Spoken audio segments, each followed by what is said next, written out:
Assalamualaikum warahmatullahi wabarakatuh. Selamat datang teman-teman Prodi Pendidikan IPA dalam mata kuliah Metode Penelitian Pendidikan IPA bersama saya Bu Syafiq. Sebelumnya, apakah yang Anda ketahui tentang metode penelitian pendidikan?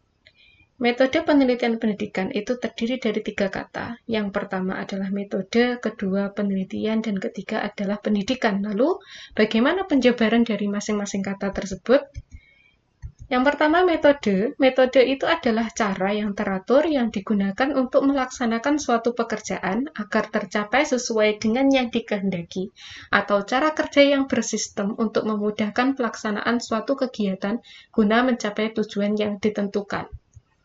Penelitian adalah pemeriksaan yang teliti, penyelidikan yang meliputi kegiatan pengumpulan, pengolahan, analisis, dan penyajian data yang dilakukan secara sistematis dan objektif untuk memecahkan suatu persoalan atau menguji suatu hipotesis untuk mengembangkan prinsip-prinsip umum. Sementara pendidikan adalah usaha dasar dan terencana untuk mewujudkan suasana belajar dan proses pembelajaran agar peserta didik secara aktif mengembangkan potensi dirinya untuk memiliki kekuatan spiritual keagamaan, pengendalian diri, kepribadian, kecerdasan, akhlak mulia, serta keterampilan yang diperlukan dirinya, masyarakat, dan negara.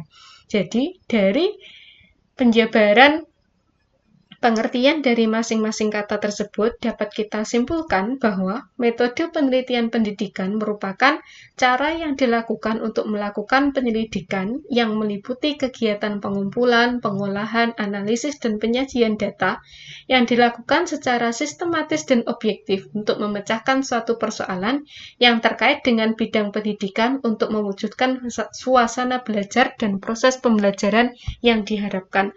Lalu, apa saja persoalan atau masalah-masalah yang ada dalam dunia pendidikan?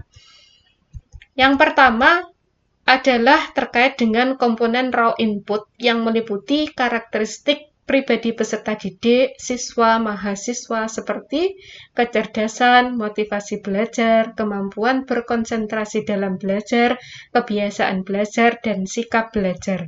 Yang kedua adalah komponen instrumental input seperti karakteristik pribadi guru, kurikulum, dan sumber belajar.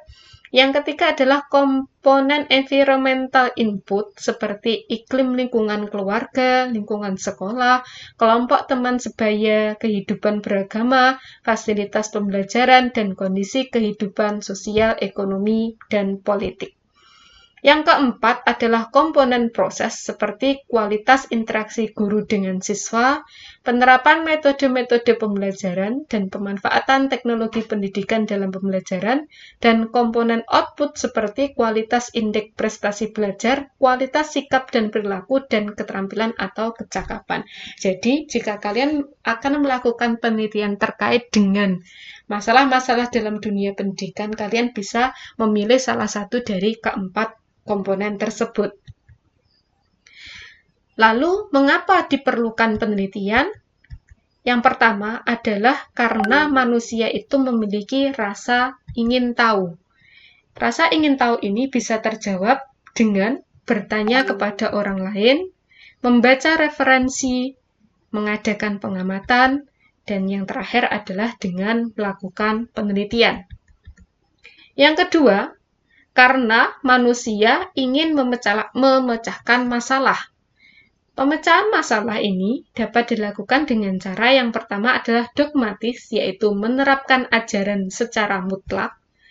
Kemudian, yang kedua adalah tradisional, yaitu pemecahan melalui kebiasaan atau pemecahan masalah sesuai dengan kebiasaan. Yang ketiga adalah intuitif, yaitu pemecahan masalah berdasarkan bisikan hati. Yang keempat adalah emosional, yaitu pemecahan masalah berdasarkan gejolak perasaan. Yang kelima adalah spekulatif, yaitu pemecahan masalah dengan mencoba-coba atau trial and error. Yang terakhir, yang paling akurat adalah dengan cara melakukan penelitian, yaitu pemecahan dengan mengadakan kajian berencana, sistematis, teliti, kritis dengan menggunakan yang namanya metode ilmiah. Alasan yang ketiga adalah Dengan adanya penelitian atau dari penelitian itu dapat ditemukan yang pertama adalah fakta, data, informasi, yang kedua adalah generalisasi, yang ketiga adalah prinsip-prinsip, dan yang keempat adalah teori. Alasan yang keempat mengapa diperlukan penelitian adalah karena fungsi penelitian yang pertama adalah menemukan kejelasan hubungan fakta, data, informasi dengan pemecahan masalah. Yang kedua, menemukan keteraturan berupa prinsip, teori sebagai pengembangan ilmu. Lalu, apa saja jenis-jenis penelitian itu? Jenis penelitian dilihat dari sudut datanya dibagi menjadi dua. Yang pertama adalah penelitian kuantitatif, yang kedua adalah penelitian, ini ada kesalahan ketik ya. Jadi jenis penelitian dilihat dari sudut datanya dibagi menjadi dua. Yang pertama adalah penelitian kualitatif, sementara yang kedua adalah penelitian kuantitatif.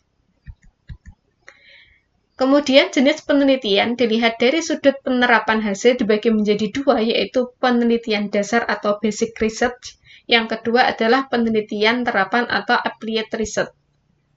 Sementara jenis penelitian dilihat dari sudut proses atau metode. Yang pertama ada penelitian historis, yang kedua ada penelitian deskriptif, yang ketiga ada penelitian eksperimen, yang keempat ada penelitian korelasional, yang kelima ada penelitian tindakan, yang keenam ada penelitian kasus, dan yang ketujuh ada penelitian pengembangan. Kiranya itu yang dapat kita bahas dalam pertemuan pertama ini. Jika ada pertanyaan, silakan ditanyakan di dalam kolom komentar atau di dalam Google Classroom kalian masing-masing. Sekian, semoga bermanfaat. Saya akhiri dulu. Wassalamualaikum warahmatullahi wabarakatuh.